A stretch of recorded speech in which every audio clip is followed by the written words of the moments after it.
السلام علیکم ورحمۃ اللہ وبرکاتہ۔ وعلیکم السلام۔ نحمدہ ونصلی علی رسولہ الکریم، اما بعد۔ اعوذ باللہ من الشیطان الرجیم، بسم اللہ الرحمن الرحیم۔ یا ایھا الذین آمنوا لا تقولوا راعنا وقولوا انظرنا واسمعوا وللکافرین عذاب علیم۔ الحمدللہ اس سے پہلے سورہ بقرہ کی آیت نمبر 103 تک ہو چکا تھا۔ آج سے آپ کو سورہ بقرہ آیت نمبر 104 سے آگے بیان کیا جائے گا۔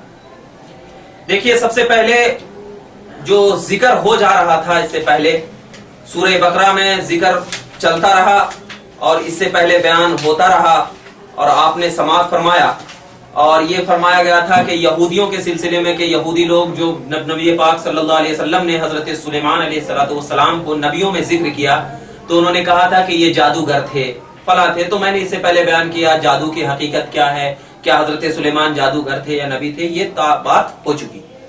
اب اسی یہودیوں کے سلسلے کو بیان کرتے ہوئے وہ لوگ کیا کہہ رہے ہیں، اللہ تبارک و تعالی ارشاد فرماتا ہے کیا، یا ایھا الذین آمنوا، اے ایمان والو، لا تقولوا رائنا، رائنا نہ کہو، لا تقولوا رائنا، رائنا نہ کہو، وقولوا انظرنا، اور کیا کہو، انظرنا کہو، واسمعوا، اور غور سے سنو، وللکافرین عذاب علیم، اور کافروں کے لیے ملامت والا عذاب ہے، دردناک عذاب ہے۔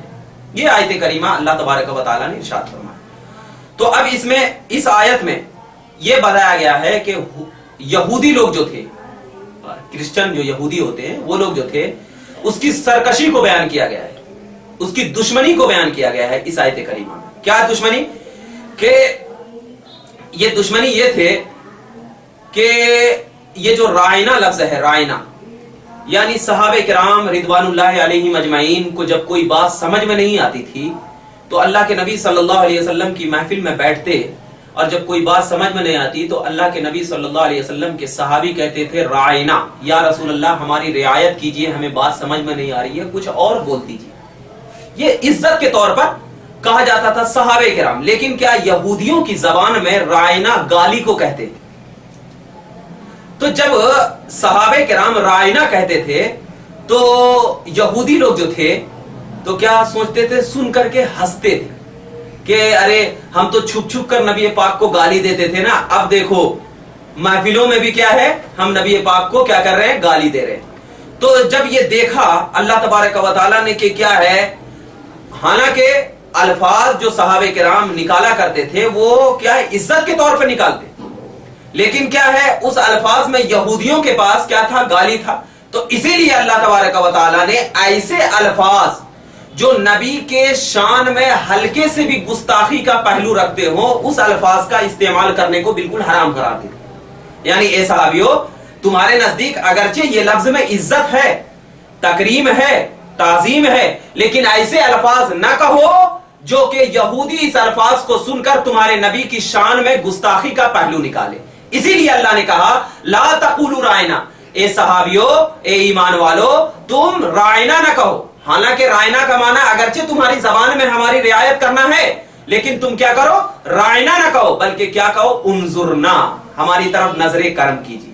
تو اس آیت سے یہ بات سمجھ میں آئی کہ ایسے الفاظ جس میں ہلکے سے بھی نبی کے پاک صلی اللہ علیہ وسلم کی شان میں گستاخی محسوس ہوتے ہوں تو ایسے الفاظ کو استعمال کرنا بھی نبی کی شان کے خلاف ہے، نبی کی شان کے خلاف ہے۔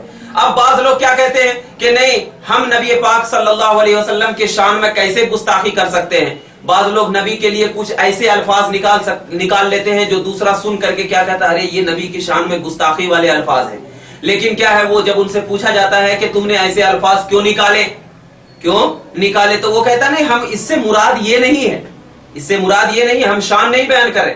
تو ان سے یہ بتانا کہ اگرچہ اس الفاظ سے مراد تمہاری یہ نہیں ہے کہ نبی کی گستاخی ہو، لیکن یہ الفاظ بھی نکالنا تمہارے لیے کیا ہے، حرام ہے، جائز نہیں۔ یہی بات سمجھنی چاہیے۔ تو اور فرمایا جاتا ہے تو اب جو شخص نبی کی شان میں گستاخی کر لیتا ہے تو اب اس کے لیے توبہ کرنا بالکل ضروری ہوا کرتا ہے کہ جب تک وہ توبہ نہیں کرے گا اس کی گستاخی قابل قبول نہیں ہوگی۔ بعض علماء کا تو یہ قول ہے کہ کیا ہے جب وہ نبی کی شان میں گستاخی کر لیتا ہے تو بعض علماء کا یہ قول ہے کہ وہ کافر ہو گیا، وہ شخص کیا ہو گیا؟ کافر ہو گیا، اللہ بھی اس کی توبہ قبول نہیں کرتا۔ لیکن جمہور احناف اور جمہور لوگوں کا یہ قول ہے کہ نہیں، اگر وہ اللہ کی بارگاہ میں توبہ کرتا ہے اور پھر سے وہ گستاخی نہ کرنے کی کیا ہے اکٹھا وعدہ کرتا ہے تو اب اس کی توبہ اللہ تبارک و تعالیٰ کیا کر لیتا ہے؟ قبول کر لیتا ہے۔ یہ بات ذہن میں رکھنی چاہیے۔ تو اس آیت کریمہ سے یہ بات سمجھ میں آ گئی کہ نبی کی شان میں کیا ہے؟ گستاخی نہیں کرنا۔ اب آگے دیکھیے، اللہ فرماتا ہے ما یود الذین کفروا من اہل الکتاب والمشرکین ان ينزل علیکم من خیر من ربہم واللہ یختص برحمتہ من یشاء واللہ ذو الفضل العظیم۔ فرماتا ہے اللہ کافروں میں سے اہل کتاب، کافروں میں سے کون ہے؟ اہل کتاب اور مشرکین یہ پسند نہیں کرتے کہ تمہارے رب کی طرف سے تم پر کوئی خبر وہی نازل کی جائے، اور اللہ جس کو چاہے اپنی رحمت کے ساتھ خاص کر لیتا ہے، اور اللہ بڑے فضل والا ہے، اللہ بڑے فضل والا ہے۔ اب ذرا دیکھیے اس آیت کریمہ میں اللہ تبارک و تعالیٰ نے یہ فرمایا کہ جو اہل کتاب ہے یعنی یہودی لوگ ہیں، وہ یہ نہیں چاہتے ہیں کہ آپ کی طرف کوئی وحی یعنی قرآن کا اللہ تبارک و تعالیٰ کی جانب سے کوئی وحی نازل کی جائے۔ یہ وہ اہل کتاب کیا ہے؟ چاہتے نہیں ہیں۔ کیوں نہیں چاہتے؟ اس لیے کہ اگر وہ آپ کی طرف نازل ہوگی تو ان کی حقیقت ظاہر ہو جائے گی کہ ان کی حقیقت کیا ہے، پھر ان کا پول کھل جائے گا۔ تو اے محبوب، وہ اہل کتاب نہیں چاہتے ہیں کہ آپ کی طرف اللہ کی جانب سے ان کے لیے کیا ہے کوئی پول کھل جائے گی، کوئی چیز نازل ہو، وہ نہیں چاہتے۔ کیوں نہیں چاہتے؟ اس لیے کہ اگر کوئی چیز چاہتے وہ لوگ تو پھر کیا ہے وہ ایسا بات کرتے ہی نہیں۔ کیوں؟ اس لیے کہ آپ کے پاس جب کوئی چیز نازل ہوگی تو اب ان کے خلاف بولیں گے کہ ایسا ہے ویسا ہے، تو پھر وہ آپ کی سرکشی کرتے ہیں۔ لیکن اے محبوب سن لو، اللہ یختص برحمتہ، اللہ جسے چاہتا ہے خاص کر لیتا ہے اپنی رحمت میں سے، اپنی رحمت سے کیا کر لیتا ہے؟ خاص کر لیتا ہے۔ وہ چاہیں یا نہ چاہیں، مگر اللہ کی شان یہ ہے اے محبوب آپ پر وحی نازل کرتا ہی رہے گا، اس کے چاہنے یا نہ چاہنے سے آپ پر وحی رکے گی نہیں، بلکہ اللہ تبارک و تعالی آپ کے اوپر وحی نازل کرتا رہے گا۔ اب اس آیت کریمہ سے یہ بات بھی ثابت ہو رہی ہے کہ نبی پاک صلی اللہ علیہ وسلم کے گستاخ تو یہ چاہتے ہیں کہ اللہ کے نبی صلی اللہ علیہ وسلم مر جائیں، یا اللہ کے نبی صلی اللہ علیہ وسلم کیا ہے کوئی مدد نہیں کر سکے، یہ چاہتے ہیں، لیکن ان کے چاہنے نہ چاہنے سے خدا کی شان اور نبی کی شان میں کوئی فرق نہیں پڑے گا۔ اللہ نے میرے نبی کو ہر چیز عطا کر دیا ہے، وہ خاص کر لیتا ہے اپنی رحمت میں سے جسے چاہتا ہے۔ تو یہ لوگوں اب بھی سدھر جاؤ، اب بھی مشرکانہ عقیدہ نہ رکھو، بلکہ عقیدہ اگر رکھنا ہے تو صحابہ کی طرح عقیدہ رکھو، صحابہ کی طرح کیا رکھو؟ عقیدہ رکھو۔ یہ دو آیت کریمہ ہمیں اس بات کی نصیحت دے رہی ہے کہ کیا ہے؟ اللہ تبارک و تعالی ہم تمام کو اللہ تبارک و تعالی کیا کرتا ہے؟ اچھی رہنمائی کی تعلیم دیا کرتا ہے۔ اب دیکھیے آگے آیت کریمہ، اللہ فرماتا ہے ما ننسخ من آیت او ننسها ناتی بخیر منها او مثلها الم تعلم ان اللہ علی کل شیء قدیر۔ اللہ فرماتا ہے جو آیت ہم منسوخ کر دیتے ہیں، ختم کر دیتے ہیں، اور جس آیت کو ہم ذہنوں سے مٹا دیتے ہیں، ہم اس سے بہتر یا اس کے مثل آیت لے آتے ہیں، اس کے مثل آیت لے آتے ہیں۔ کیا تو نہیں جانتا کہ اللہ ہر چیز پر قادر ہے؟ یہ آیت کریمہ کب نازل ہوئی؟ کہ اب ذرا دیکھو یہ آیت کریمہ کب نازل ہوئی کہ فرمایا جاتا ہے کہ یہودی لوگ، جب یہ آیت کریمہ، یہودی لوگ کیا کہتے تھے نبی کے لیے کہ ارے یہ محمد عربی ہیں، یہ اپنی طرف سے سب کچھ بولتے ہیں، پہلے کچھ الگ حکم دیتے ہیں، پھر بعد میں کہتے ہیں کہ نہیں یہ حکم ختم ہو گیا اب دوسرا حکم ہے۔ مثال کے طور پر جیسے دیکھو سب سے پہلے شراب کا حکم نازل ہوا تھا، کیا کہ تم کیا کرو؟ شراب پیو، لیکن شراب پی کر کے کیا ہے مسجد کے قریب نہ ہو، مسجد کے قریب نہ ہو۔ پہلے یہ حکم نازل ہوا تھا شراب کا۔ اس کے بعد شراب کا کیا حکم نازل ہوا کہ تم شراب ہرگز مت پیو، کیونکہ اس میں کیا ہے؟ گناہ ہے، اس میں کیا ہے؟ گناہ ہے، تم شراب ہرگز نہ پیو، اس میں گناہ ہے۔ تو اب ذرا دیکھو پہلے تو ایک حکم نازل ہوا تھا کہ شراب پی کے مسجد کے قریب نہ ہو، پھر دوسرا حکم نازل کیا ہوا کہ تم شراب ہی مت پیو۔ تو ان یہودیوں نے یہ کہا کہ اے یہ محمد عربی ہیں، پہلے ایک حکم دیتے ہیں پھر دوسرا حکم دیتے ہیں، یہ تو انہی کا کلام ہے، اللہ کا کلام نہیں ہے، یہ تو انہی کا کلام ہے، اللہ کا کلام نہیں ہے۔ تب اللہ تبارک و تعالیٰ نے یہ آیت کریمہ نازل فرمائی کہ اے یہودیو اے سنو، جو اللہ تبارک و تعالیٰ پہلے ایک حکم دیتا ہے، پھر کیا ہے تمہاری بھلائی کے لیے تو حکم دیتا ہے، پہلے ایک حکم دیتا ہے پھر اس حکم کے بدلے دوسرا حکم دیتا ہے، اس سے بہتر کیا دیتا ہے؟ دوسرا حکم دیتا ہے۔ تو یہ محمد عربی کا کلام نہیں بلکہ اس سے بہتر حکم لاتا ہے. اس سے کیا لاتا ہے؟ بہتر حکم لاتا ہے. اس کو نسخ کہتے ہیں. اس کو کیا کہتے ہیں؟ نسخ کہتے ہیں. نسخ کا مطلب یہ ہے کہ نسخ کے لغت میں یعنی ڈکشنری میں دو معنی ہیں. ایک معنی ہوتا ہے لکھنا، نقل کرنا. نسخ کا ایک معنی کیا ہوتا ہے؟ لکھنا اور نقل کرنا. تو اگر ہم یہ معنی مراد لے لیں گے یعنی نسخ کا معنی لکھنا اور نقل کرنا مراد لیں گے تو اس سے کیا ہو جائے گا؟ تمام قرآن کیا ہے؟ منسوخ ہے یعنی لکھی ہوئی ہے. تمام قرآن کیا ہے؟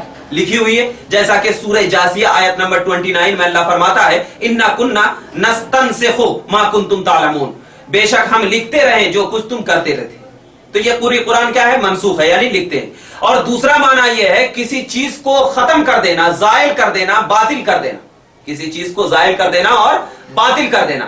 تو اب ذرا بتائیے کہ جب کسی چیز کو زائل اور باطل کر دینا تو اس کا دو مطلب ہے. ایک یہ ہے کہ کسی چیز کو زائل کر دینا اور اس کے بدلے میں دوسری چیز کو لا دینا، یہ ایک ہوتا ہے. جیسے کہ مثال کے طور پر میں نے ایک کتاب منگوائی، اب میں کتاب منگوا رہا ہوں، اس کتاب کو ہٹا کر کے اس کی جگہ پر دوسری کتاب لا کر رکھ دیا، قائم مقام کر دیا. تو ایسے ہی اللہ تبارک و تعالی نے جب کوئی حکم کسی وقت کے لیے خاص ہوا کرتا ہے تو اللہ تبارک و تعالی اس وقت کے بعد دوسرے حکم کو اس کے بدلے میں لا دیتا ہے. دوسرے حکم کو اس کے بدلے میں لا دیتا ہے. جیسے کہ میں نے ایک مثال دیا کہ اللہ نے پہلے کیا ہے؟ شراب کو ایک وقت کے لیے خاص رکھا تھا کہ شراب پی کر کے مسجد کے قریب نہ جاؤ، لیکن جب اس کا وقت مکمل ہو گیا تو پھر اللہ تبارک و تعالی نے کھلم کھلا یہ کہہ دیا کہ تم شراب مت پیو ہی مت، مسجد کے قریب تو جانا کی دور بات، تم اب کیا ہے گھر میں بھی نہ پیو. تو ایک حکم کو لگا کر کے دوسرے حکم کو اس کے قائم مقام کر دینا، اس کو نسخ کہتے ہیں. اور یہ کیا ہے؟ کس کی وجہ سے ہوتا ہے؟ اللہ کے علم میں رہا کرتا ہے کہ اللہ تبارک و تعالیٰ تمہاری بھلائی کو جانتا ہے کہ یہ بندہ کیا کرے گا اور اس بندے کے لیے کیا ہے. اسی لیے اللہ تبارک و تعالیٰ نے نسخ کو بیان کیا ہے تاکہ کیا ہے؟ یہ ایک حکم کے بدلے میں دوسرے حکم لا جائے. اور اللہ ہر چیز کرنے پر قادر ہے یعنی چاہے جو کچھ کر سکتا ہے، زمین کو آسمان، آسمان کو زمین بھی کر سکتا ہے. اس پر کیا ہے؟ آپ اعتراض نہیں کر سکتے. جو لوگ کہتے ہیں کہ اعتراض ہے، اس پر اعتراض ہے، اس پر بہت لمبی بحث ہے، لیکن کیا ہے میں مختصر درس قرآن چل رہا ہے اس لیے مختصر بتا رہا ہوں. بعد میں جب آئے گا تو انشاءاللہ نسخ میں بالکل بحث کروں گا. لیکن آج میں آپ کو یہ بتا رہا ہوں کہ یہ جو اللہ تبارک و تعالیٰ نے فرمایا کہ نسخ کس کو کہتے ہیں؟ یہ چیز ہے. ایک تو زائل کر دینا، ختم کر دینا، اور دوسرا کیا ہے؟ اس کو سرے سے مٹا دینا، اس کے بدلے میں کوئی چیز لانا ہی نہیں. جیسے کہ کیا ہے؟ سورہ حجرات، غالباً سورہ حجرات، بخاری شریف کی حدیث پاک میں سورہ حجرات میں فرمایا اللہ تبارک و تعالیٰ نے، سورہ احزاب، سورہ حجرات نہیں سورہ احزاب میں فرماتا ہے بخاری شریف کی حدیث پاک میں، حضرت ابی ابن کعب نے کہا مجھے یاد ہے کہ سورہ احزاب سورہ بقرہ کے برابر تھے. سورہ احزاب کتنے تھے؟ سورہ بقرہ کے برابر یا اس سے بھی بڑی تھی. اور ہم نے اس میں یہ آیت پڑھی تھی کہ جب بوڑھا مرد یا بوڑھی عورت زنا کرے تو ان کو رجم کرو یعنی پتھر سے مارو، یہ اللہ کی طرف سے عبرت والی سزا ہے. لیکن کیا ہے؟ اب بہت سی آیت کو محو کر دی گیا، مٹا دیا گیا. اب صرف 73 آیت کریمہ. اب کتنی ہے یہ آیت کریمہ؟ تو اب محو کر دینا. تو یہ دونوں صورت ہے، اللہ چاہتا ہے تو ختم بھی کر سکتا ہے اور اللہ چاہتا ہے تو اس کے بدلے میں کیا ہے؟ دوسری آیت بھی لا سکتا ہے. اسی کو نسخ کہتے ہیں. اسی وجہ سے اللہ تعالیٰ نے فرمایا ما ننسخ من آیت او ننسها ناتی بخیر منها او مثلها، یعنی جو آیت ہم منسوخ کر دیتے ہیں یا جس آیت کو ہم ذہنوں سے مٹا دیتے ہیں تو ہم اس سے بہتر یا اس کے مثل آیت لے آتے ہیں. اس سے بہتر یا اس کے مثل کیا ہے؟ آیت لے آتے ہیں. تو کیا تو نہیں جانتا کہ اللہ ہر چیز پر قادر ہے؟ اس کو نسخ کہتے ہیں. یہ شان اللہ کے ہے. اب آگے دیکھیے اللہ فرماتا ہے الم تعلم ان اللہ لہ ملک السماوات والارض، اے مخاطب کیا تو نہیں جانتا کہ آسمانوں اور زمینوں کا مالک کون ہے؟ ملک کون ہے؟ آسمانوں اور زمینوں کا مالک کون ہے؟ اللہ ہے. وما لکم من دون اللہ من ولی ولا نصیر، اور اے اللہ کے سوا تمہارا کوئی دوست اور مددگار نہیں. اللہ کے سوا نہ تمہارا کوئی دوست ہے اور نہ کوئی مددگار ہے. ام تريدون ان تسألوا رسولکم کما سئل موسیٰ من قبل، کیا تم ابھی اپنے رسول سے ایسے ہی سوال کرنا چاہتے ہو جیسے اس سے پہلے موسیٰ سے سوال کیے گئے تھے؟ وَمَنْ يَتَبَدَّلِ الْكُفْرَ بِالْإِيمَانِ فَقَدْ ضَلَّ سَوَاءَ السَّبِيلِ، اور جس نے ایمان کو کفر سے بدلا وہ سیدھے راستے سے گمراہ ہو گیا.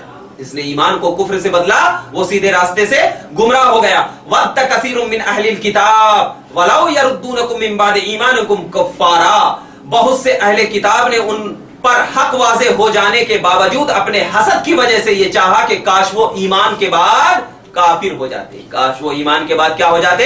کافر ہو جاتے۔ حسدا عند انفسهم من بعد ما تبين لهم الحق فاعفوا واصفحوا حتى ياتي الله بامره ان الله على كل شيء قدير۔ تم کو پھر کفر کی طرف لوٹا دیں سو تم ان کو معاف کرو اور درگزر کرو حتیٰ کہ اللہ اپنا کوئی اور حکم صادر فرمائے۔ ان اللہ علی کل شیء قدیر، بے شک اللہ ہر چیز پر کیا ہے؟ قادر ہے۔ وَأَقِيمُوا الصَّلَاةَ وَآتُوا الزَّكَاةَ وَمَا تُقَدِّمُوا لِأَنفُسِكُم مِّن خَيْرٍ تَجِدُوهُ عِندَ اللَّهِ إِنَّ اللَّهَ بِمَا تَعْمَلُونَ بَصِيرٌ۔ اور نماز قائم کرو اور زکات ادا کرو اور جو نیک کام تم اپنے لیے پہلے بھیجو گے ان کو اللہ کے پاس پاؤ گے، بے شک اللہ تمہارے کاموں کو دیکھنے والا ہے، بے شک اللہ تمہارے کاموں کو دیکھنے والا ہے۔ وَقَالُوا لَن يَدْخُلَ الْجَنَّةَ إِلَّا مَن كَانَ هُودًا أَوْ نَصَارَىٰ، اور اہل کتاب نے کہا جنت میں صرف یہودی یا عیسائی جائیں گے، جنت میں صرف یہودی یا عیسائی جائیں گے۔ وَتِلْكَ أَمَانِيُّهُمْ قُلْ هَاتُوا بُرْهَانَكُمْ إِن كُنتُمْ صَادِقِينَ، یہ ان کی باطل تمنا ہے، یہ ان کی کیا ہے؟ اللہ فرماتا ہے یہ ان کی باطل تمنا ہے۔ اے محبوب آپ کہیے کہ اگر تم سچے ہو تو دلیل پیش کرو کہ جنت میں صرف یہودی جائیں گے، تو اگر تم کیا ہو؟ سچے ہو تو کوئی دلیل تو لاؤ۔ بلا من اسلم وجهه لله وهو محسن فله اجر عند ربهم ولا خوف عليهم ولا هم يحزنون، کیوں نہیں؟ جس نے اللہ کے سامنے سر تسلیم خم کر دیا اور وہ نیکی کرنے والا بھی ہے تو اس کا اجر اس کے رب کے پاس ہے، اور آخرت میں ان کو نہ خوف ہوگا اور نہ وہ غمگین ہوں گے۔ یہ آیت کریمہ یہاں تک سورہ بقرہ آیت نمبر 1112 کی ہو گئی۔ اب ذرا بتاؤ اس آیت کریمہ میں اللہ تبارک و تعالی نے اپنے رسول کو خطاب نہیں کیا بلکہ کیا کہا کہ الم تعلم ان اللہ لہ ملک السماوات، کیا تم نہیں جانتے کہ اللہ تبارک و تعالی زمین و آسمان کا ملک ہے یعنی مالک ہے؟ نہیں کیا بلکہ عام مومنین سے مخاطب کرتے ہوئے ارشاد فرمایا کہ اے عام لوگوں کیا تم نہیں جانتے کہ اللہ تبارک و تعالی زمین و آسمان کا کیا ہے؟ مالک ہے، اللہ ہی مالک ہے۔ تو اب اللہ کے سوا نہ کوئی مددگار ہے نہ کوئی تمہارا کیا ہے؟ دوست ہے۔ اس کے دوسری آیت میں فرمایا تو اللہ تبارک و تعالی نے اس آیت پر بھی نسخ پر دلیل قائم کیا ہے۔ کیا دلیل قائم کیا ہے؟ کہ یہودی لوگ کہتے تھے نا کہ کیا ہے یہ کیا ہے؟ محمد کا فیصلہ ہے، جو چاہے کر سکتے۔ نہیں، اللہ جو چاہے کر سکتا ہے، زمین و آسمان کا مالک اللہ ہے، تو اللہ تعالیٰ چاہے آیت کو نسخ کر سکتا ہے، مٹا سکتا ہے، اس کے بدلے میں جو بھی چیز ہے لا سکتا ہے نا؟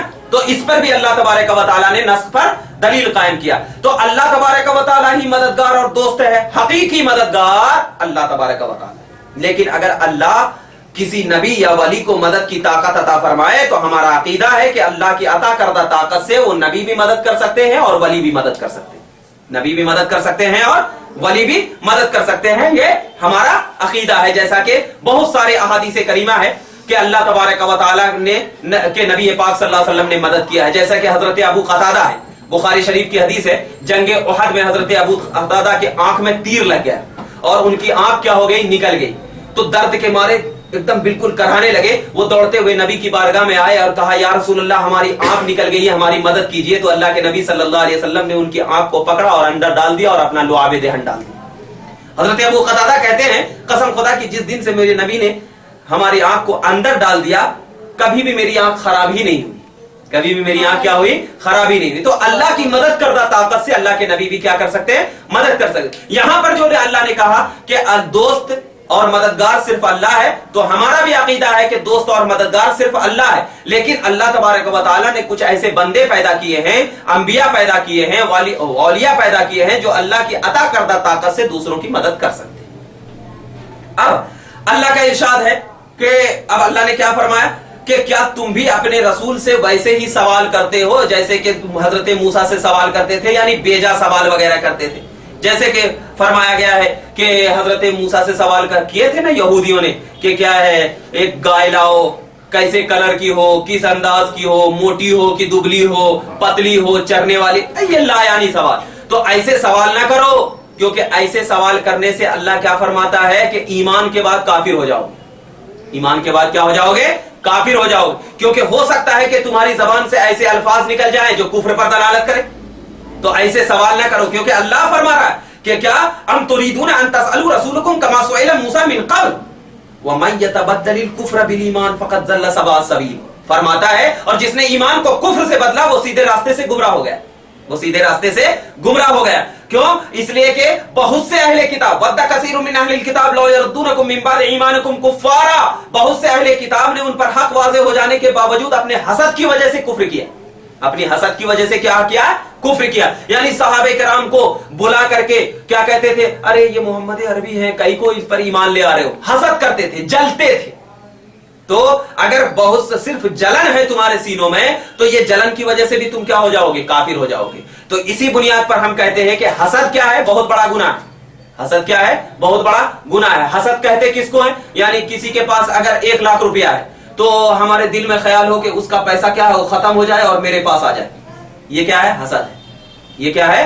حسد ہے۔ اور اتنا بڑا گناہ ہے حسد کہ اللہ کے رسول صلی اللہ علیہ وسلم ارشاد فرماتے ہیں، سنن نسائی کے حدیث پاک، حضرت ابو ہریرہ، حسد سے بچو کیونکہ حسد نیکی کو اس طرح کھا جاتا ہے جیسا کہ آگ سوکھی لکڑی کو کھا جاتا ہے، ایسا ہے حسد۔ اور اللہ کے نبی صلی اللہ علیہ وسلم فرماتے ہیں، حدیث پاک معجم کبیر میں ہے کہ بدگمانی سے بچو اور حسد سے بچو کیونکہ حسد کرنے والے کو جہنم کے نچلے طبقے میں ڈال دیا جائے۔ آج ہمارا معاملہ کیا ہے؟ ہم بالکل حسد میں پڑے ہوئے۔ یہ ہمارے بھائیوں کے پاس اگر 1000 روپے ہوتا ہے تو سوچتا ہے کہ ارے اس کے پاس کیسا 1000 روپے آ گیا، میرے پاس آ جانا اس کا ختم ہو جائے۔ یہ حسد، یہ حسد ہے۔ آپ حسد کر رہے ہیں لیکن کیا ہے؟ آپ کو یہ نہیں معلوم کہ آپ کی نیکی ختم ہوتی جا رہی ہے، آپ کی نیکیوں کا کھوکھلا ہوتا جا رہا ہے۔ آپ نے آخرت کے لیے کیا جمع کیا ہے؟ اللہ کے رسول نے فرمایا، ارے آج تو ہمارا معاملہ یہ ہے کہ ہم گھر میں گوشت کھا رہے ہیں لیکن ہمارے پڑوسی کیا ہے؟ دال روٹی کھا رہے ہیں، پھر بھی دیکھ کر چل رہے ہیں کہ وہ دال روٹی کھا رہا، وہ دال روٹی بھی نہیں کھانا۔ یہ ہمارا معاملہ ہو چکا۔ لیکن مسلمانوں، پڑوسیوں کا بھی حق ہے، حسد سے بچو۔ مگر ایک چیز رشک ہے، رشک جائز ہے۔ رشک کیا جائز ہے؟ جیسا کہ میں مفتی ہوں، عالم ہوں، کوئی شخص ایک بچہ ہمارے پاس پڑھ رہا ہے تو وہ یہ رشک کر سکتا ہے کہ کاش میں بھی مفتی ہوتا، میں بھی مفتی ہوتا۔ تو یہ مفتی ہونے کی بات، یہ مفتی ہونے کی بات، یہ رشک ہے۔ کیسے رشک ہے؟ کہ اس طریقے سے کہ وہ یہ نہیں چاہ رہا کہ اس کا علم ختم ہو جائے، بلکہ یہ چاہ رہا ہے کہ میں بھی ان کے جیسا بن کر کے اللہ رب العزت کی بارگاہ میں کیا رہتا؟ ایک عام عظیم شخص ہوتا ہے۔ یہ بات چل رہی ہے۔ تو کیا بات ہوتی؟ رشک جائز ہے لیکن حسد بالکل جائز نہیں۔ ایک اور فرمایا جاتا ہے، حدیث پاک شعب الایمان میں ہے کہ احنف بن قیس نے 5 چیزیں ایسی ہیں جس طرح ان کو میں بیان کرتا ہوں، حاسد کے لیے کوئی راحت نہیں، کوئی چین نہیں، یعنی جو حسد کرتا ہے اس کے لیے کوئی چین نہیں، جھوٹے کے لیے کوئی مروت نہیں، یعنی کوئی شخص اگر جھوٹا ہو تو ہم اس کو کیا ہے؟ مروت میں نہیں لائیں گے۔ اور حاکم کی وفا نہیں، بخیل کا کوئی ہیلا نہیں، اور بدخلق کی کوئی سیاست نہیں، کوئی سیاست نہیں۔ اور رسول صلی اللہ علیہ وسلم ارشاد فرماتے ہیں کہ حسد کرنے والا، چغلی کرنے والا، کہانت کرنے والا اور کیا ہے؟ میرے طریقے پر نہیں رہتا، یعنی وہ اسلام سے ہی خارج ہے۔ تو مسلمانوں کتنا بڑا گناہ ہے حسد۔ تو اس لیے حسد ہمارے نیکیوں کو ایک دم بالکل کھاتے جا رہا ہے۔ اور اس کے بارے میں تو بخاری میں ایک بہت بڑی حدیث موجود ہے جس کا میں خلاصہ بیان کر رہا ہوں کہ فرمایا جاتا ہے کہ نبی پاک صلی اللہ علیہ وسلم نے ارشاد فرمایا کہ جو شخص حسد کرتا ہے اس کو ہماری نظروں سے دور کر دو، اس پر ہماری نگاہ نہیں رہتی۔ تو آج ہم اللہ سے دعا کرتے ہیں نا، ہماری دعا قبول کیوں نہیں ہوتی؟ ایک دوسرے سے حسد کر رہے ہیں، ایک دوسرے کو چاہتے ہیں کہ ان کے پاس پیسے نہیں ہو۔ اگر کسی کے پاس مال آ گیا تو ہم کہتے ہیں ارے اس کے پاس مال ہو گیا، اس کا ختم ہو گیا، اللہ مجھے دے دے، یہ بولتے ہیں۔ یہ حسد ہے۔ تو مسلمانوں یہ حسد ہے۔ تو اب ذرا بتاؤ، تو اللہ تبارک و تعالیٰ نے ان چیزوں سے منع فرمایا کہ کیوں؟ حسد کرنے کے بعد بہت سارے لوگ کیا ہو جائے؟ کافر ہو گئے۔ تو اگرچہ اللہ تبارک و تعالیٰ نے کہا دیکھو اے محبوب یہ حسد کرتے ہیں نا یہودی، لیکن آپ کی شان یہ ہے کہ ان کو معاف کر دو، ان کو کیا کر دو؟ فاعفو واصفحوا حتی یاتی اللہ بامرہ، معاف کر دو کیونکہ اللہ اس کے خلاف کوئی حکم صادر کرے گا۔ اب اللہ کیا حکم صادر کرے گا؟ اللہ نبی نے پاک نے فرمایا اسے جہنم میں ڈال دیا جائے گا۔ اسے کیا کر دیا جائے گا؟ جہنم میں ڈال دیا جائے گا۔ ان اللہ علی کل شیء، اللہ ہر چیز پر قادر ہے، جو چاہے کر سکتا ہے، جو چاہے کر سکتا ہے۔ جہنم کو نچلے طبقے میں ڈال جاتا ہے۔ آپ کا کام کیا ہے اے مومنو؟ اقیموا الصلاۃ، کیا کرو؟ نماز قائم کرو، نماز قائم کرو۔ لیکن ہمارا معاشرہ کیا ہے؟ نماز کو ایک دم بالکل چھوڑ دیتا ہے، بالکل لائٹ لیتا ہے۔ اور ہم پوچھتے ہیں فجر کی نماز کہیں کو نہیں پڑھے تو وہ کہتا ہے بھائی آنکھ ہی نہیں کھلی، 8 بجے 10 بجے آنکھ کھلی۔ قسم خدا کے اللہ کے نبی نے فرمایا کہ جس گھر میں سورج کے نکلنے تک جو شخص سوتا رہتا ہے تو اللہ تبارک و تعالی اس گھر سے روزی کو اٹھا لیا کرتا ہے، اس گھر کے روزی کو کیا کر لیتا ہے؟ اٹھا لیتا ہے. اور 2 وقت اللہ تبارک و تعالیٰ کی بارگاہ میں فرشتے کو پیش کیا جاتا ہے، ایک عصر کے وقت اور ایک فجر کے وقت. کوئی شخص سوئے رہیں گے تو اللہ کا فرشتہ آپ کے لیے کیا کہے گا؟ اے اللہ تیرا بندہ سویا ہوا ہے، نماز نہیں پڑھا، تو رزق دیا لیکن نماز کا شکرانہ ادا نہیں. مگر نماز ایک ایسی عبادت ہے مسلمانوں کہ آپ کے جسم کو بھی نور پیدا کرتا ہے، آپ کے روحوں میں بھی نور پیدا کرتا ہے. آپ پڑھ کر کیوں تو دیکھو آپ کے چہروں میں بھی نور پیدا کرتا ہے.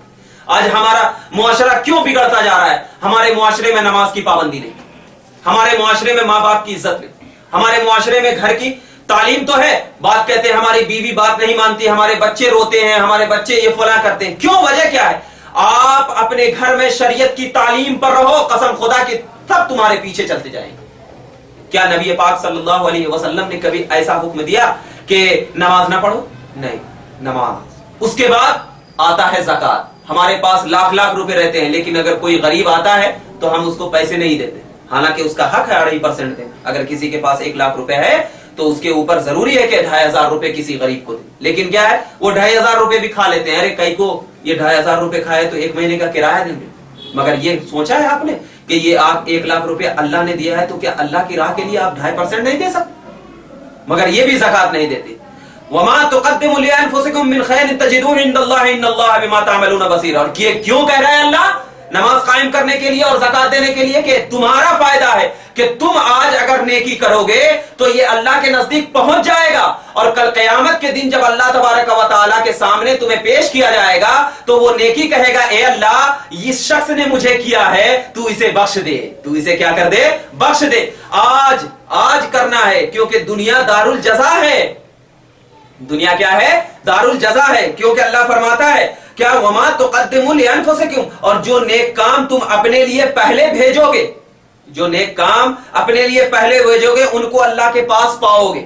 یعنی تم آج نماز پڑھو گے تو نیک کام ہے نا، تو اللہ کے پاس یہ نماز پاؤ گے. ان اللہ بما تعملون بصیر، بے شک اللہ تمہارے کاموں کو دیکھنے والا ہے. کیا کر رہے ہو تم؟ لوگوں کو مار رہے ہو، بازاروں میں پھر رہے ہو، لوگوں کا ہڑپ کر رہے ہو، غصب کر رہے ہو، جھوٹ بول رہے ہو، چغلی کر رہے ہو، آپس میں لڑائیاں کر رہے ہو، یہ سب اللہ دیکھ رہا ہے. اللہ دیکھ رہا ہے. تو اے مسلمانوں آج بھی وقت ہے کہ اللہ سے ڈرو، اللہ کے خوف کے سائے میں رہو. کیونکہ اللہ نے جس چیز کے لیے تمہیں پیدا کیا ہے، عبادت کے لیے پیدا کیا، تو عبادت کیوں نہیں کرتے؟ یہ نماز بھی عبادت ہے، زکات بھی عبادت ہے، تمام انسانوں کے ساتھ حسن سلوک بھی عبادت ہے، اللہ کے رسول کی سنتوں کو ادا کرنا بھی عبادت ہے. آج ہمارا معاشرہ 24 گھنٹے میں 12 گھنٹہ موبائل پہ لگا رہتا ہے. کیا قرآن پہ کوئی لگا رہتا ہے؟ نہیں. کیوں نہیں؟ تو آج ہمارے معاشرے میں گڑبڑ کہاں سے ہے؟ ہم سے ہیں. آج ہر ایک مسلمان اپنے آپ میں تہیا کر لے کہ ہم کو اللہ کے کلام کو پڑھنا ہے تو قسم خدا کی اس کے دل میں کبھی گناہ کا وسوسہ تک نہیں آئے. اور یہ کیوں؟ اس کے بعد اللہ نے فرمایا وَقَالُوا لَن يَدْخُلَ الْجَنَّةَ إِلَّا مَنْ كَانَ هُودًا وَنَصَارًا. یہودی لوگ کیا کہتے تھے؟ صرف یہودی اور نصرانی لوگ جنت میں جاتے، دوسرے کوئی بھی نہیں جاتے. تو اللہ فرمایا ہے یہ جو وہ خواہش کر رہے ہیں نا، تمنا کر رہے ہیں نا، کل قیامت برپا ہوگی تو دیکھ لیں گے کہ کون جنت میں جائے گا. یہ ان کی باطل تمنا ہے، بے وقوفی ہے. یا رسول یہ محمد عربی یہ بے وقوفی ہے. ان سے کہو کہ تم جو کہہ رہے ہو کہ ہم جنت میں جائیں گے کوئی دلیل لے کر آ. اللہ کیا فرماتا ہے؟ قل ہاتوا برہانکم ان کنتم صادقین. اگر تم اس قول میں سچے ہو نا کہ یہودی اور نصرانی ہی جنت میں جائیں گے تو اس کے بارے میں کوئی دلیل لے کر آ. نہیں لا سکتے، نہیں لا سکتے. کون جائے گا؟ جو اللہ پر ایمان لایا، تیرے چہرے کو دیکھا، تیری نگاہوں میں بسا رہا. قالوا من اسلم وجهه للہ. کیوں نہیں؟ جس نے اللہ کے سامنے اپنے سر کو جھکا دیا. آج ہمارا معاشرہ ہم جھکاتے سر کو نہیں جھکاتے، ہم پیسے والے ہیں، ہم سر کو نہیں جھکاتے، ہم کئی کو جھکتے. قسم خدا کی تکبر صرف اللہ کے لیے جائز ہے. آج تم تکبر کرو گے تو کل اللہ پوچھے گا کیا تجھے میں نے خدا بنا کر بھیجا تھا جو تو تکبر کر رہا ہے؟ ارے تکبر تو میری شان ہے، تجھے تو میں بندہ بنا کر بھیجا تھا. کیوں؟ اس لیے کہ بندہ اس لیے بنایا تھا کہ تو اللہ کے سامنے اپنے سر کو جھکائے. آج بہت سارا ایسا لوگ ہیں جو کہ کیا ہے زندگی بھر نماز ہی نہیں پڑھتے، کئی کو نماز نہیں پڑھتے، نہیں میرا سر جھک جاتا ہوں. کل قیامت کے دن جب کرز مارا جائے گا تمہارے سروں پہ، آگ ڈالا جائے گا تمہاری آنکھوں میں, تمہاری زبان میں آگ ڈالا جائے گا, تو کل تمہیں یاد آئے گا کاش میں عبادت کر لیا ہوتا, کاش کر لیا جاتا. اسی لیے میں کہتا ہوں آج یہ عبادت کر, کیونکہ کل ماننے سے تمہاری کوئی بات نہیں مانی جائے گی. آج مان. وَهُوَ مُحْسِنٌ فَهُوَ أَجْرُهُ عِندَ رَبِّهِ, اگر تو سر کو جھکائے گا اللہ کی بارگاہ میں تو اللہ کے نزدیک تو اس کا اجر پائے گا, بدلہ پائے گا. کیسا بدلہ؟ کہ تو نماز پڑھے گا تو اللہ فرماتا ہے کہ نماز پڑھ کے تو دیکھ, میں تجھے جنت میں بھیجوں گا. اور وَلَا خَوْفٌ عَلَيْهِمْ وَلَا هُمْ يَحْزَنُونَ, اور جب تو نماز پڑھے گا, روزہ رکھے گا, زکات دے گا, نبی کو مانے گا, تو اللہ کیا کہتا ہے؟ وَلَا خَوْفٌ عَلَيْهِمْ وَلَا هُمْ يَحْزَنُونَ, کہ ان کو نہ کسی کا خوف ہوا کرتا نہ غم ہوا کرتا ہے. اسی لیے اولیاء کرام کی ذات کو دیکھو, جنگلوں میں جا کر کے نمازیں پڑھا کرتی تھی, روزہ رکھا کرتی تھی, اسی لیے تو ان کو نہ کوئی خوف تھا نہ کوئی غم. لوگ آتے تھے ان کی بارگاہ میں, دوسروں کو بے خوف بنا دیا کرتے تھے. تو اے مسلمانوں, اپنے آپ کو بھی اللہ تبارک و تعالیٰ کا ایسا بندہ بناؤ جس بندے کی بنیاد پر اگر تم دنیا میں نکلو تو تمہیں بھی لوگ کہیں کہ یہ اللہ کے قرآن کا ماننے والا ہے, اللہ تبارک و تعالیٰ کے حدیث پر عمل کرنے والا ہے. اسی لیے ہم تمام کو ایک جٹ ہو کر یہ قرآن پر عمل کرنے کی توفیق عطا فرمائے, اور ہم تمام کو سچا پکا عاشق رسول بنائے, اور ہم تمام کو ہمیشہ ہمیں دین و سنیت پر قائم رہنے کی توفیق عطا فرمائے. وآخر الدعوانا ان الحمدللہ رب العالمین. السلام علیکم.